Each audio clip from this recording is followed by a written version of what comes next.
Hi everyone, আজকের আবারও একটি খুব জনপ্রিয় রেসিপি নিয়ে চলে এলাম।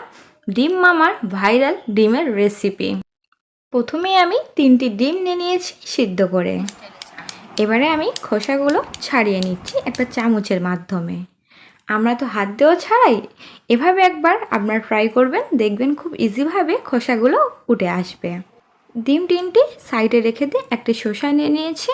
শসাটা অবশ্যই কচি হতে হবে, আর এভাবে ঝুরি ঝুরি করে কেটে নেবেন। এখানে কাঁচা লঙ্কা নিয়ে নিয়েছি, আপনার যে যেমন ঝাল পছন্দ করেন ওইরকম অনুযায়ী ঝাল নিয়ে নেবেন।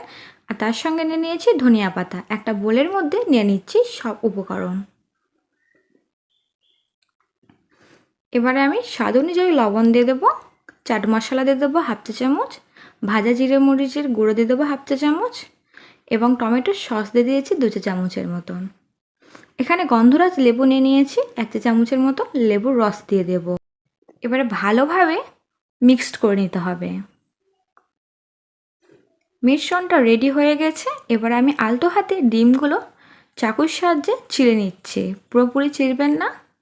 এবার খুব সাবধানে মিশ্রণটা ভালোভাবে ভিতরে দিয়ে দিতে হবে। উপর থেকে তেঁতুলের সস দিয়ে দেব। রেসিপিটি পুরোপুরি তৈরি হয়ে গেছে। ডিম মামার ভাইরাল রেসিপিটি পুরোপুরি তৈরি।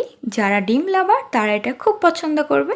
আর রেসিপিটি কেমন লেগেছে অবশ্যই কমেন্টের মাধ্যমে জানাবেন। এবার আমি বলবো আমার কেমন লেগেছে। এটা টেস্ট করে খুবই সুন্দর, আপনারা একবার হলেও বাড়িতে ট্রাই করবেন।